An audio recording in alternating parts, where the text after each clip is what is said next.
तो हम लोग कंपोजिशन के ऊपर थे पेस्ट एनालिसिस के, जिसमें 4 फैक्टर्स आते हैं, political, economic, social and technological.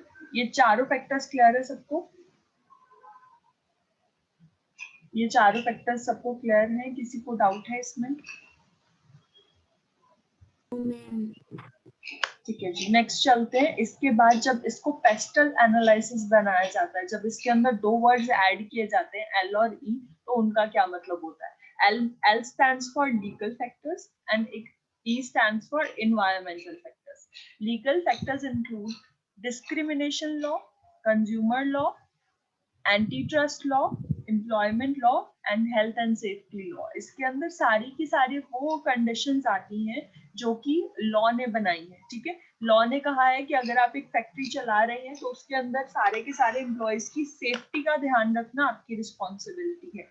उन लोगों को सारी जरूरी चीजें प्रोवाइड करना आपकी रिस्पॉन्सिबिलिटी है, प्लस उन लोगों के खाने पीने का ध्यान रखना, और अगर किसी की तबीयत खराब है तो उसके लिए एक रेस्ट रूम बनाना भी आप लोगों की रिस्पॉन्सिबिलिटी है। तो ये कुछ लीगल फैक्टर्स हैं जिनको स्टडी किया जाता है। ठीक है, ई की अगर हम लोग बात करें तो ई stands for environmental. Environmental factors सारे के सारे वेदर कंडीशन आएंगी, आपके आसपास का एनवायरमेंट कैसा है, किस तरीके की जगह पे आपने अपनी फैक्ट्री या बिजनेस को चला रखा है, वो सारे फैक्टर्स इसके अंदर इंक्लूड होते हैं। इसके बाद आता है अदर फैक्टर्स, क्या क्या और एड ऑन किया जा सकता है। इसके अंदर हम लोग डेमोग्राफिक फैक्टर्स और रेगुलेटरी फैक्टर्स को इंक्लूड कर सकते हैं।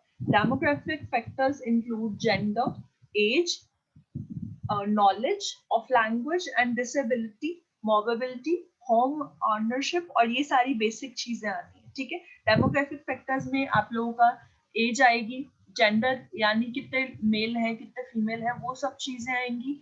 उन लोगों का एज ग्रुप आएगा, यानी कितने लोग किस एज के हैं। कुछ लोग हो सकता है कि 15 इयर्स तक कितने स्टूडेंट कितने लोग हैं वहां पर। ठीक है, 50 साल तक के कितने लोग हैं और 50 से ऊपर के कितने लोग हैं। उस बेसिस पे भी आप एनालाइज करके अपने बिजनेस को ठीक करते हो।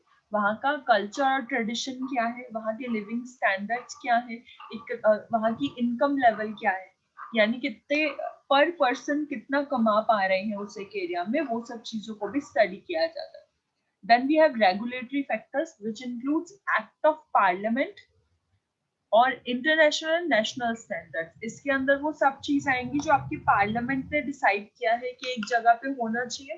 उसके अलावा जो नेशनल और इंटरनेशनल लॉज बनाए गए हैं कि ये फॉलो होना चाहिए।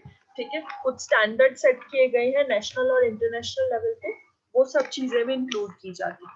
तो this was all about paste analysis. इसके बाद कुछ फैक्टर्स आते हैं जो हम लोगों ने पढ़ा था, स्पेलिट पावर मैट्रिक्स। स्पेलिट पावर मैट्रिक्स एक अलग एनालिसिस है जिसके अंदर हम लोग इंटरकल्चरल चीजों को स्टडी करते हैं। इंटरकल्चरल, हमारा यहाँ का कल्चर डिफरेंट है, अगर हम लोग किसी और कंट्री में जाएंगे तो वहाँ का कल्चर डिफरेंट होगा, और अगर हमें उस जगह पे अपना बिजनेस सेटअप करना है तो हम उनके कल्चर के हिसाब से हमें फैमिलियर होना पड़ेगा। ठीक है, तो उस वजह से हम लोग इस टाइप ऑफ एनालिसिस को यूज करते हैं।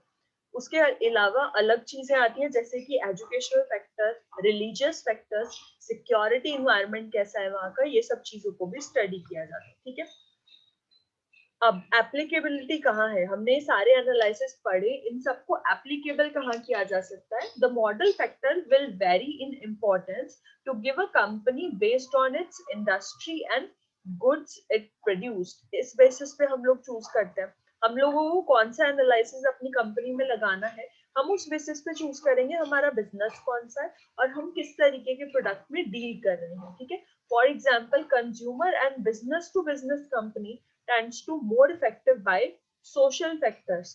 ठीक है, कुछ ऐसी अगर कोई कंज्यूमर जो कंज्यूमर है वो किस तरीके से इफेक्ट होते हैं, बाय द सोशल फैक्टर्स, ज्यादातर जो इफेक्ट होता है सोसाइटी की वजह से इफेक्ट होता है। उसके अलावा अगर business to business dealing, B2B का यहाँ पे मतलब है बिजनेस टू बिजनेस डीलिंग, यानी एक बिजनेस अगर दूसरे बिजनेस के साथ डील कर रहा है तो ऐसे केस में भी सोशल फैक्टर्स इफेक्ट करते हैं। ठीक है, तो ये डिफरेंटली वेरी करता है कि आपका बिजनेस कैसा है, उसी बेसिस पे आप कोई एनालाइज को चूज कर सकते हैं। ठीक है, अब नेक्स्ट बारी आती है porters 5 force analysis. Porters 5 force analysis जो है वो बहुत इंपॉर्टेंट एनालिसिस है।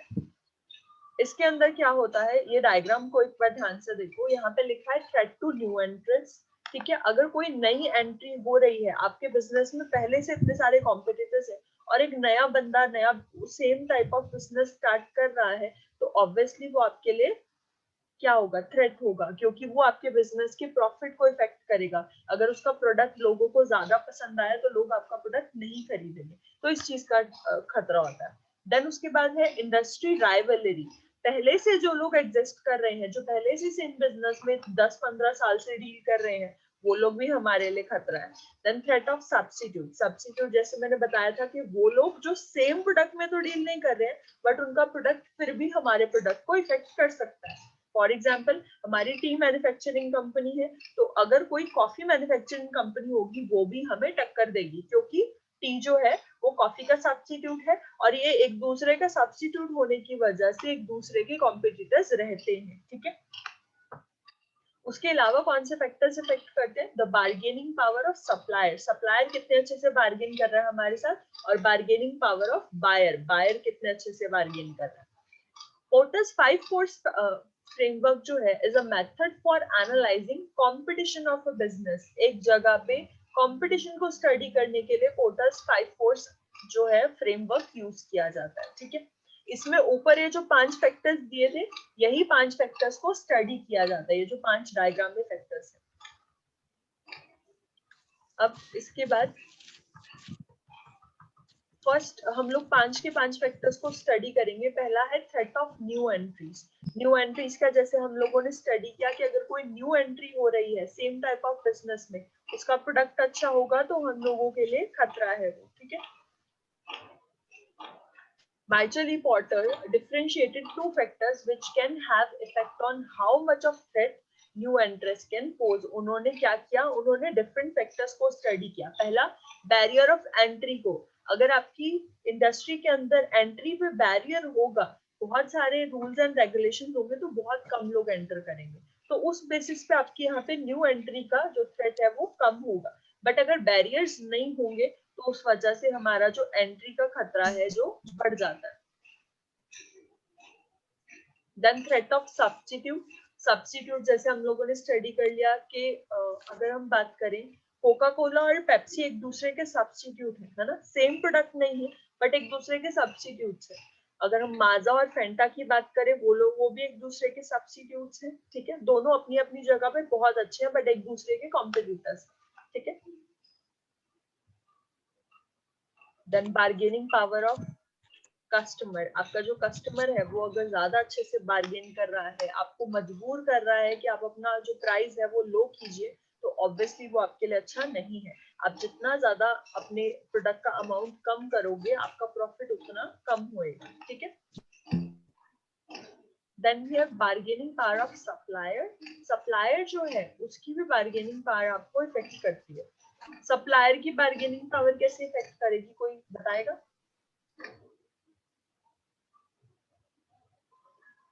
सप्लायर की बार्गेनिंग पावर कैसे इफेक्ट करती है, कोई एक्सप्लेन करेगा? अच्छा, हु इज सप्लायर? किसी को आइडिया है सप्लायर कौन है? एंड किसी ने पूछा भी नहीं, मैं इतनी देर से समझा रही हूँ। Who is supplier?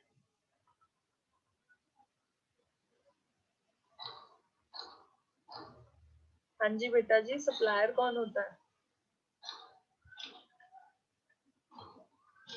किसी को आइडिया नहीं है?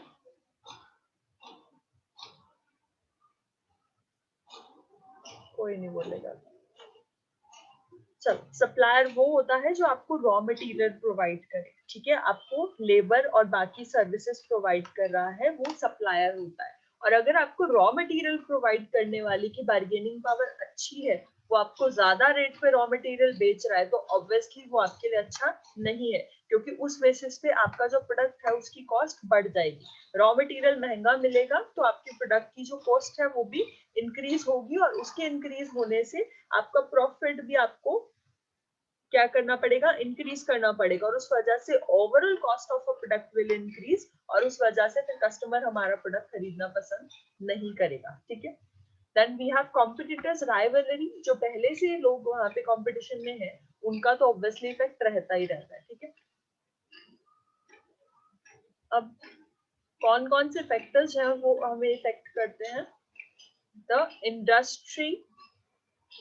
इंडस्ट्री ग्रोथ रेट, आपकी इंडस्ट्री ग्रो कर रही है या नहीं कर रही है, इस चीज का डायरेक्ट इम्पैक्ट आपके बिजनेस के ऊपर पड़ता है।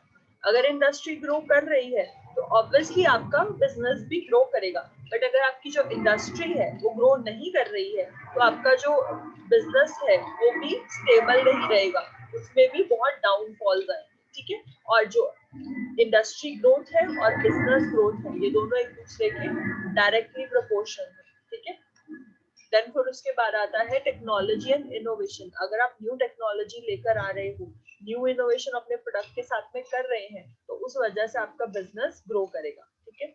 अगर आप ऐसा कुछ नहीं करते हैं तो आप जहां पर हैं आप वहीं रह जाएंगे और बाकी लोग आपसे आगे निकल जाएंगे, जिस वजह से आपका प्रोडक्ट मार्केट में बिकना बंद हो जाएगा। गवर्नमेंट का एक बहुत अच्छा रोल रहता है। गवर्नमेंट आपके लिए अच्छा काम भी कर सकती है और गवर्नमेंट आपका सारा काम खराब भी कर सकती है। अगर गवर्नमेंट अच्छे से आपके लिए अच्छी स्कीम्स लेकर आ रही है तो ऑब्वियसली आप ग्रो करेंगे, बट अगर गवर्नमेंट कुछ ऐसा कर रही है, टैक्सेस बढ़ा रही है या फिर आपके रूल्स एंड रेगुलेशन बहुत जल्दी चेंज करे जा रही है, आपको कुछ समझ नहीं आएगा कि आपके बिजनेस के साथ हो क्या रहा है, क्योंकि आपके बिजनेस को रन करना, उसके साथ साथ गवर्नमेंट की उम्मीदों पे भी खरे उतरना बहुत डिफिकल्ट टास्क होता है। कॉम्प्लीमेंट्री प्रोडक्ट्स एंड सर्विसेज, आपके पास कॉम्प्लीमेंट्री गुड्स होने चाहिए। अगर एक अच्छे से नहीं चल रहा है तो दूसरा कम से कम अच्छे से वर्क करना चाहिए।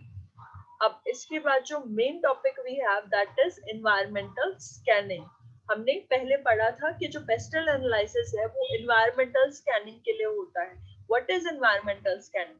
एनवायरमेंटल स्कैनिंग होती है जब आप अपने आसपास के एनवायरमेंट को स्कैन करते हैं, आप चेक करते हैं कि आपके आसपास के एनवायरमेंट में कौन सी चीजें हैं जो आपके लिए अच्छी हैं और कौन सी चीजें हैं that are not good for you, ठीक है।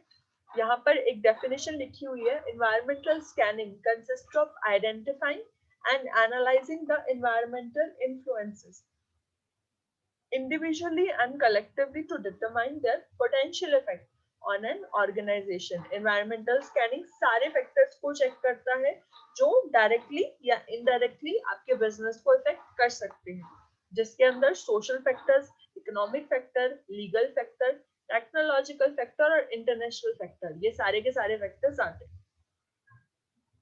कैरेक्टरिस्टिक्स की अगर हम बात करें तो यहाँ पर सबसे पहली चीज तो एनवायरमेंटल स्कैनिंग जो है वो एक कंटिन्यूअस प्रोसेस है, ठीक है, चलता रहता है। आप साथ के साथ अपने एनवायरमेंट पे नजर रखते हो ताकि आपके बिजनेस को आइडिया रहे कि आप आसपास चल क्या रहा है, ठीक है। क्योंकि अगर आपको अपने आसपास के एनवायरमेंट का आइडिया नहीं होगा, how will you run your business?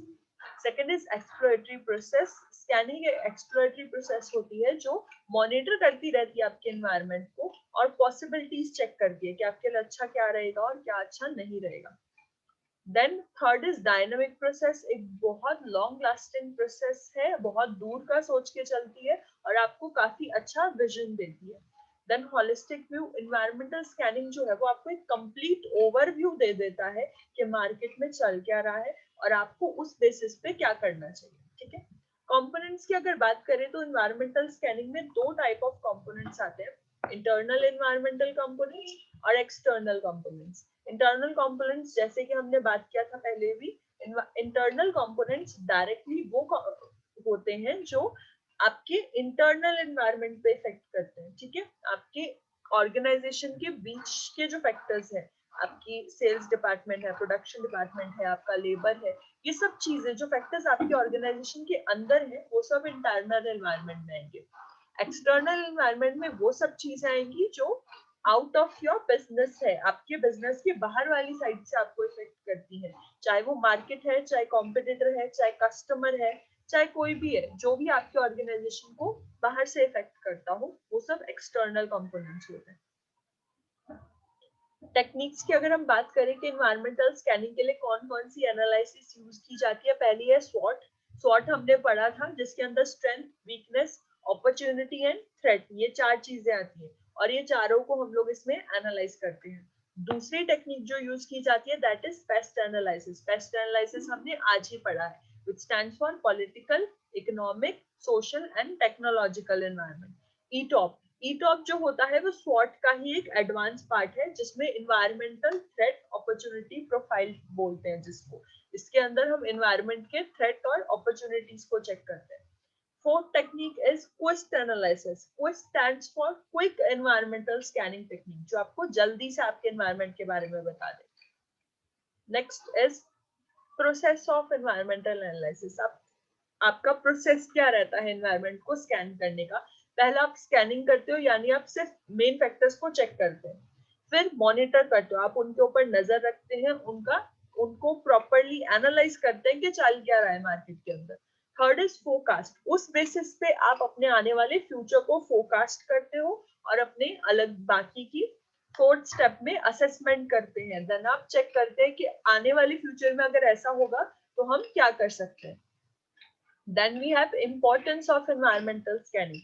सबसे पहली चीज जो आपने ऑब्जेक्टिव डिसाइड किया है वो फुलफिल होता है, आपको अपने थ्रेट और वीकनेस का आइडिया रहता है, फ्यूचर को फोरकास्ट कर पाते हो, फ्यूचर यानी आप भविष्य के बारे में जान पाते हो कि आने वाले फ्यूचर में होने क्या वाला है, आपको मार्केट की नॉलेज होती है, आप फोकस कर पाते हैं अपने कस्टमर के ऊपर, अपॉर्चुनिटी को आइडेंटिफाई कर पाते हो। ठीक है, लिमिटेशंस की अगर बात करें तो इतनी सारी इंफॉर्मेशन को इकट्ठा करके आप बहुत सारे फैक्टर्स को स्टडी कर रहे हैं, तो कई बार वो चीज आपके लिए भी खराब हो जाती है कि आपको इतना कुछ स्टडी करना पड़ रहा है, इतनी जानकारी पड़ी है, बट वो आपके किसी काम की नहीं है। ठीक है, it does not forecast the future और एलिमिनेट द अनसर्टेनिटी।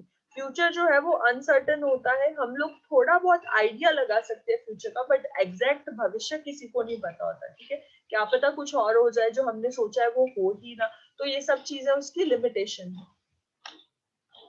ओके, तो दैट्स इट, हमारा आज की जो यूनिट 2 है दैट इज कंप्लीटेड। ठीक है, आपका स्ट्रेटेजिक मैनेजमेंट का यूनिट 2 भी कंप्लीट हो गया। अब आप लोग अपना इस सब्जेक्ट को पढ़ना स्टार्ट